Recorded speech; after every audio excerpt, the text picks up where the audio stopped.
Hello everyone and welcome back to another episode.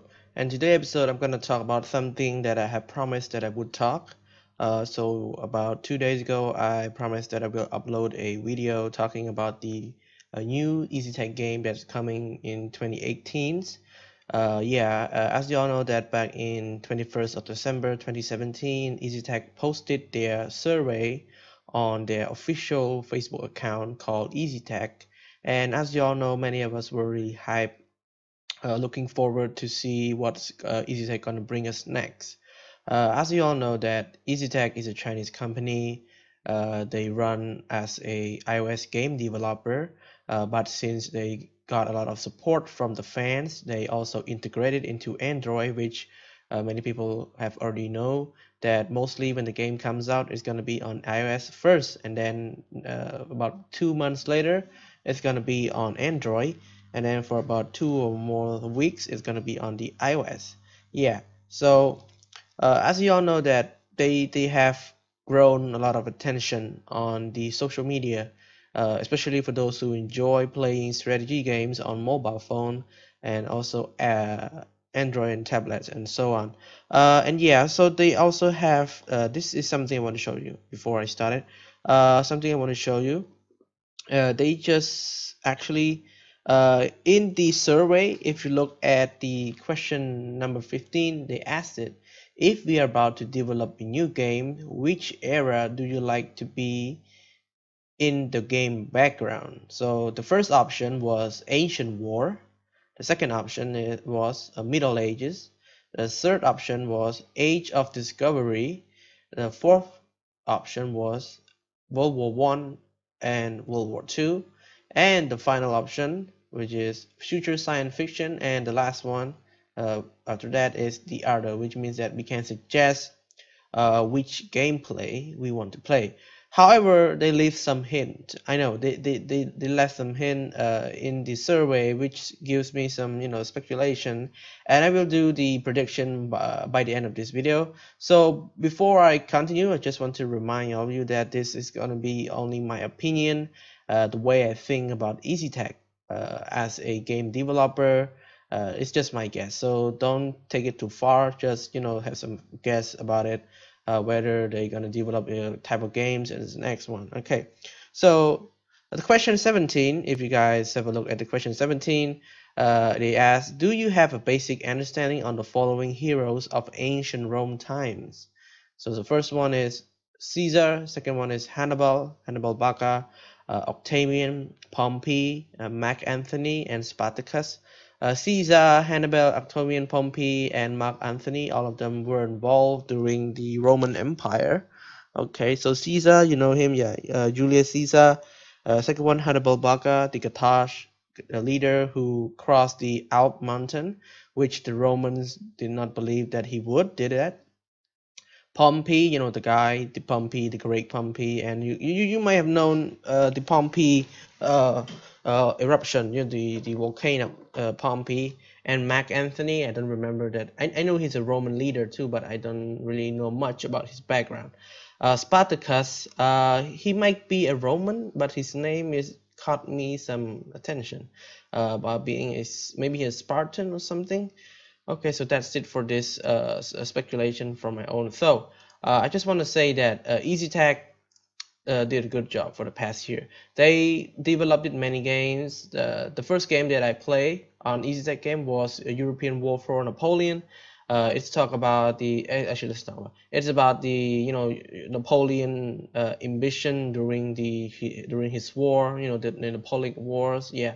And then so on, I start to play some of their old games such as World Conqueror 2 and World Conqueror World Conqueror 2 and European War 3. Okay, World Conqueror 2 is also World War 2 and Cold War combined together, but in an old system of gameplay, while European War 3 isn't just about European war, it's also about a whole war, like the whole Earth, like I'm gonna say the global war. Yeah, the global war.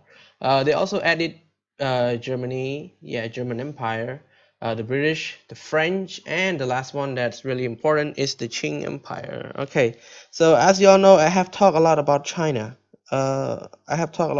Because China involved in everything from the past until now.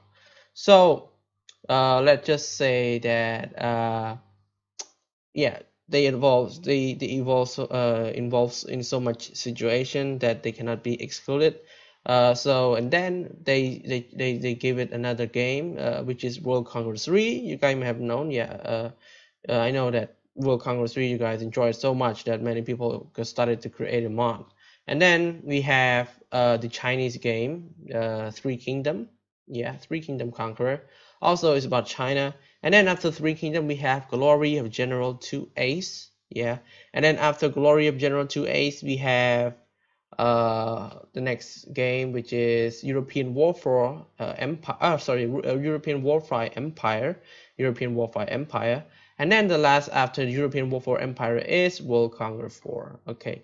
So for the past few games, they have developed so much, including their system of gameplay, their system of trading, system of how the game is gonna work. So they managed to have done so many stuff, but there are some flaw that already made it too by Easytech, especially European Warfare. Not many people enjoy the game at all. The conquest is bullshit, to be honest, not really good.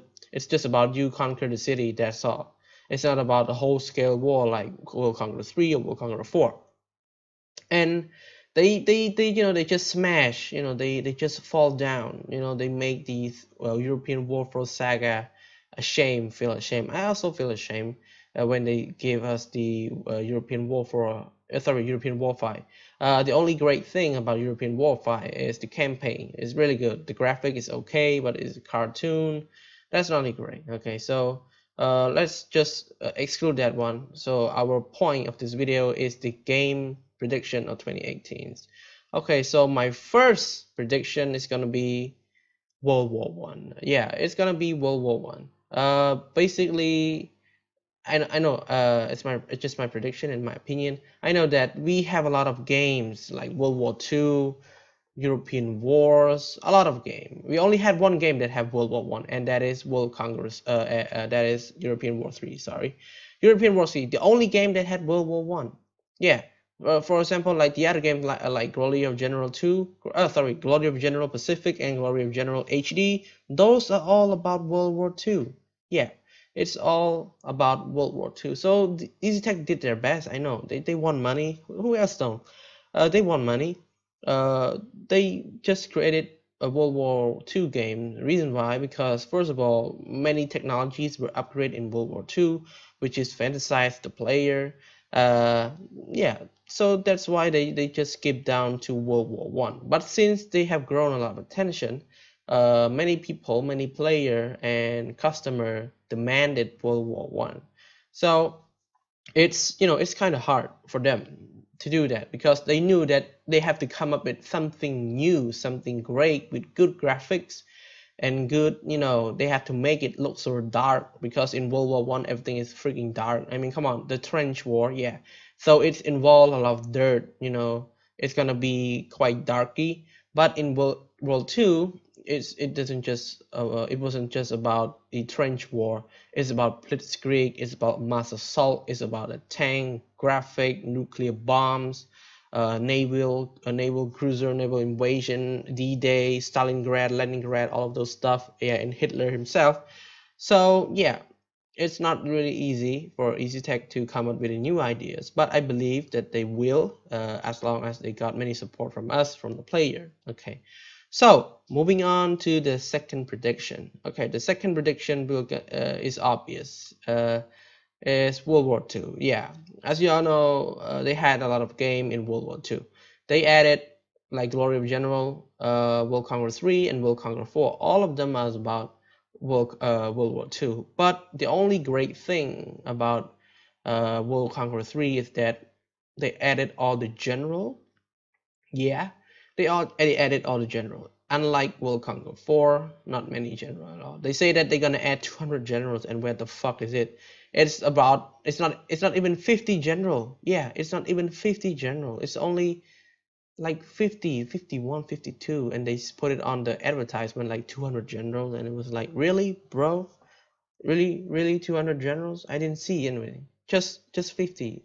It couldn't be more than 30, I believe. It couldn't be more than 30 in the headquarters, and in the games it's just about 50 or something like that.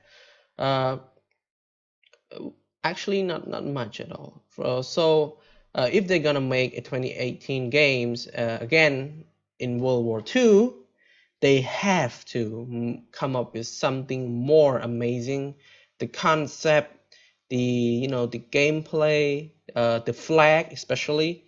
They will not, if they want to get some attention from the player, they better remove that shitty flag. Yeah. Especially the especially the German flags. Yeah, they gave us the Iron Cross instead. So I believe that if they keep on doing that, not many people are gonna play that game anymore. They will, but not much. People start to lose interest. It's something quite inaccurate. Yeah, it's quite inaccurate. They're gonna make sure that players can create stuff by their own, editing, the editing menu, when we can change the flag by ourselves. We can do anything that we want. So that's the concept. That's the way. Yeah, that's the way that's gonna make the fans happy, the players happy. Yeah. And the third one, the third prediction is gonna be Cold War. Yeah, as you all know that Cold War, I know Cold War is kind of short. Yeah, many people say they're gonna include it with World War II. Basically, this is my prediction. If they're gonna make the Cold War, they're gonna make it like a full-scale war. Okay, so in Cold War, there were many stuff happen. It wasn't just about Soviet and NATO. No, it was not.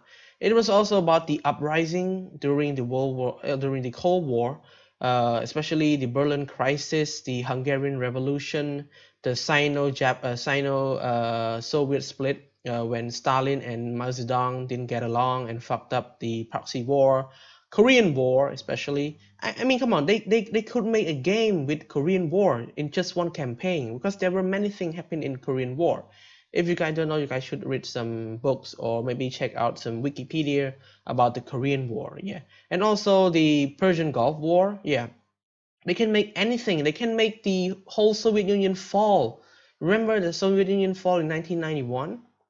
They could make a full game about that one, like how it's gonna fall, how it's gonna prevail, the alternate version. So maybe if something make something like Red Alert 2. You guys should know Red Alert 2. If you guys plays a lot of game back then, you guys might have known what the hell is Red Alert 2 or Red Alert 3 or Red Alert 3 Uprising.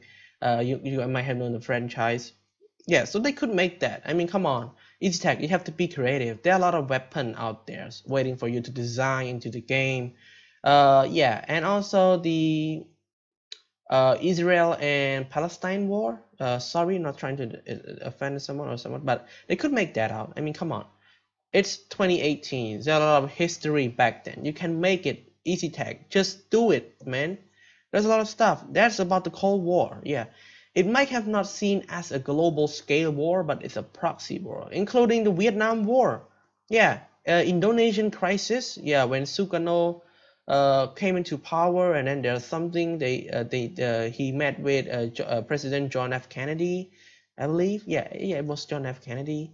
You know why back then they seek cooperation with Asian people? Because they knew that Asian countries were developing, so the only way that they will benefit from it is by cooperating with the Asian country. Yeah, including the Cambodian War, Civil War, Khmer Rouge, and the Revolutionary Army. I don't get that much at all because the history is quite mixed up. So that's the third prediction. And the final prediction, something that I am at least 70% sure that Easytech is gonna do it, is Ancient War. Yeah, Ancient War. There's a lot of Ancient War. When we talk about Ancient War, it can be anything. But basically, when we talk about ancient war, we always imagine or picture a war that involves a spear, a archer, an arrow, a sword, a shield, a catapult, an onaga, a gallery, a battleship, a small battleship, or boat, or man of war. Yeah. So that's the final prediction for me. They might make it, just for sure, just not quite sure, but it's just my feeling inside me telling me that, hey, they're gonna make it, so don't worry. I know that there's a lot of game. The only two games that were part of ancient war, it was European War 4 and European War 5. Oh, no, three, I believe. Three Kingdom Conqueror. So Three Kingdom Conqueror, uh wait, Three Kingdom Conqueror, yeah, the Chinese game in ancient war about the Three Kingdom. Yeah, I made a review about the Total War games too, about the Three Kingdom stuff. Yeah, so the only thing that will caught attention, I believe, is going to make the ancient war. Yeah, there's more many ancient war like Alexander the Great, or maybe they can renovate Napoleon. Yeah, who knows? Or they can renovate maybe the British Empire, like the whole British Empire, or maybe the American independence from the United Kingdom. Yeah, maybe they just follow the old concept, or maybe the Roman Empire war, or maybe the Persian Empire, or maybe the Mongolian Empire. Yeah, I believe if they're gonna take something about the Mongolian Empire, it's gonna be very interesting. Or they just take the feudal Japan, like Japan, yeah. So Japan, if you guys know a lot of history about Japan, the first feudal war about the shogun and the emperor, all those stuff, yeah. So that's it for this one. I don't want to talk too much. It's about 17 minutes right now. I know you guys might be boring by listening to me talking all this shit, but it's just my opinion. I don't know what they're gonna do this year, but it's just my prediction, my opinion, because I have a feeling that they might do it. Something that they're gonna give us some attention. Okay, so I have not much to say. So this is gonna be the end of the video. Hope you guys have a nice weekend. It's Saturday, and tomorrow is going to be Monday. See you guys next time.